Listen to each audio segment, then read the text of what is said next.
Snow fell in lazy, swirling sheets, coating the wooden station and the surrounding ground in a pristine white. Lantern light glowed softly from the corners, casting amber pools across frost-dusted benches. Winona, a 20-year-old native woman, lay curled beneath a thick wool shawl, her dark hair scattered over her shoulders. Her small bundle of belongings rested at her side, and she clutched it tightly, as if it contained every scrap of security she possessed in this cold, indifferent world. The wind rattled the wooden beams, whistling through cracks in the walls, carrying faint whispers of the town beyond and the promise of a night too long for a traveler to endure. Each flake that touched the window pane seemed to whisper secrets she could neither name nor escape. A sudden sound of hooves echoed through the snow, crisp and rhythmic. Yuma, a 30-year-old rugged cowboy, appeared through the white haze, dusted in snow, his coat heavy and worn, his wide-brimmed hat pulled low. The leather boots were caked in frost, but his movements were sure and purposeful. He dismounted and paused, letting the crunch of his boots against the frozen ground announce his presence. His gaze swept the station, finally resting on the sleeping figure of Winona. There was something about the quiet vulnerability of her posture, the way the frost kissed her eyelashes, that stirred an unfamiliar tenderness in him. "Stay with me if you wish," he murmured, voice warm against the biting air. It was an offer, patient and unassuming, yet carrying the weight of promise. Winona's eyes fluttered open, dark irises wide in the glow of the lanterns. For a moment, suspicion sharpened her features, the instinct of survival honed by years of caution. Yet something in the cowboy's calm, steady gaze softened her tension. The wind rattled the station door, making her shiver, but it was the gentleness in his presence that finally drew her from the bench. Yuma knelt slightly, holding a thick wool blanket in both hands, brushing it across her shoulders. She hesitated before accepting it, letting warmth seep into her muscles while her heart thumped uncertainly. The lanterns flickered against the frost-streaked walls, and snow piled silently against the door, turning the station into a private world, momentarily insulated from judgment and cold. Without speaking, Yuma gestured toward the edge of town, toward a small cabin nestled among snow-laden pines. Winona's breath caught at the invitation. A cabin, warm, enclosed, private, was a refuge from both the storm outside and the loneliness she had carried for so long. Her shyness met with his patience, and together they walked through the snow toward a haven of warmth and quiet intimacy. As the cabin door closed behind them, the world outside seemed suspended. Smoke rose lazily from the chimney, curling into the gray sky, promising shelter and a brief reprieve from the harshness of life beyond these wooden walls. Inside, the cabin was simple yet comforting.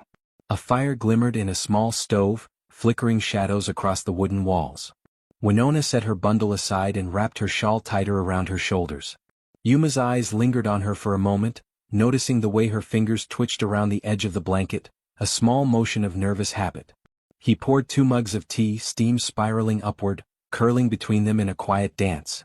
She accepted hers with a tentative smile, and their hands brushed briefly. The contact was fleeting yet electric, a spark neither could ignore. The snow outside muffled the world, allowing a fragile intimacy to take root in the glow of lamplight and fire. Over the next days they fell into rhythms of quiet coexistence. Yuma chopped firewood and tended the small stove, while Winona prepared meals, organized supplies, and swept the cabin floor with careful diligence. Their tasks, ordinary on the surface, became intimate acts of shared life. Each gesture carried weight, a hand reaching to steady a mug, fingers brushing as a blanket was adjusted, shared laughter over spilled flour or cracking ice on the woodpile. Slowly their eyes began to linger, hearts stirring in tandem, though neither voiced the change aloud. The cabin, snowbound and isolated, became a crucible in which their unspoken affection grew. One evening, after a long day in the frost and wind, Winona rested against the cabin wall as Yuma tended the fire.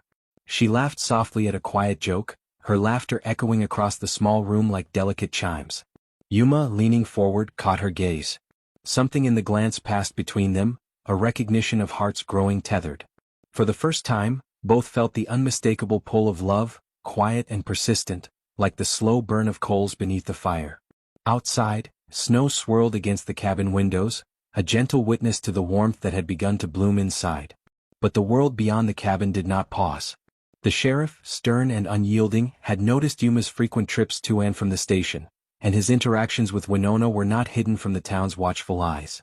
Rumors began to swirl, whispers about a cowboy softened by the presence of a young woman, suspicion that boundaries were being overstepped. Yuma remained calm in the face of judgment, his gaze unwavering when the sheriff's dark eyes passed over him. Winona, witnessing the quiet courage in his demeanor, felt a pride and affection swell within her, recognizing the man he truly was beneath the rough exterior. Even daily chores became moments of closeness. Winona guided Yuma's hands while feeding the horses, adjusting the halters as he held them steady. Their fingers brushed and hearts thudded in tandem, snowflakes melting on their coats but not on the warmth building between them. They worked side by side, chopping wood, stacking firewood, preparing meals, and tending the cabin with a synchronicity born of trust and growing attachment. Each glance, each small smile, became a silent affirmation of their bond. The harsh winter outside faded against the cocoon of intimacy they created in shared labor and quiet companionship. One morning, the first golden light of dawn filtered through frost-laced windows, illuminating the snow-covered landscape outside. Yuma offered Winona his arm as they prepared to leave the cabin for a ride through the prairie. Her fingers brushed his, and for a heartbeat, the world seemed to hold its breath. Mounted side by side, the horses crunched over the snow, their breaths visible in the cold air. Neither spoke, but their eyes met repeatedly, conveying a language of unspoken love, trust, and joy. Even the distant sheriff's gaze, sharp with judgment, could not penetrate the bond forming between them. Days stretched into weeks and love deepened in quiet, tangible ways. By the fire at night, Yuma held Winona close while she rested against his chest. Snowfall continued outside, the cabin's warmth and lamplight creating a world entirely their own. The small acts, pouring tea, adjusting blankets, steadying horses, had grown into rituals of affection. Each smile, glance, and touch reinforced the truth they both now understood: they belonged to one another. The harshness of the West, the scrutiny of townsfolk, even the stern glare of the sheriff could not diminish what had been patiently nurtured in snow and firelight. Their love became visible in the simplest ways. Yuma's hands, once reserved for rough labor, grew gentle in her presence, smoothing her shawl or adjusting her scarf with tender care. Winona's careful steps became lighter, her laughter more frequent, her smiles more assured, each one blooming in response to his attention. Even mundane chores were suffused with intimacy. Chopping wood side by side, stacking hay for the horses, or preparing meals together became gestures of trust and shared joy. Every small act wove them closer together, each day revealing new facets of affection. When they rode together across the snow-blanketed prairie, the world stretched wide and white around them, an endless expanse of possibility. Their horses moved in rhythm, side by side, and their glances met frequently, conveying the depth of feeling neither could yet put into words. The rising sun glimmered on the icy plains, a golden promise of life, warmth, and shared journeys. In that silence, amid the crunch of snow beneath their horses' hooves, they recognized the truth they had been cultivating all along.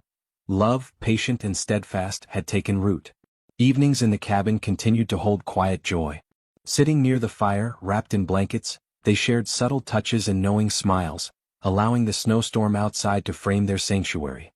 Each act, handing a mug of tea, adjusting a blanket, steadying a horse, spoke louder than declarations. And in the heart of winter, amidst the isolation of the cabin and the vast prairie beyond, they found the warmth that had eluded them in the world outside. Love had arrived, not in words, but in shared effort, gentle attention, and mutual respect. Sometimes the smallest gestures reveal the largest truths. In a cabin on the edge of a snowbound town, a rugged cowboy and a young woman discovered that hearts could flourish even in the harshest winter. Trust, patience, and quiet courage became the pillars of their bond. And as they rode side by side across snow-laden plains, hands brushing, eyes meeting, and hearts beating in quiet harmony, they knew that the world could never diminish what they had nurtured together. The snow sparkled beneath their horses' hooves, a silent testament to the warmth, love, and hope that had grown in the midst of frost and isolation.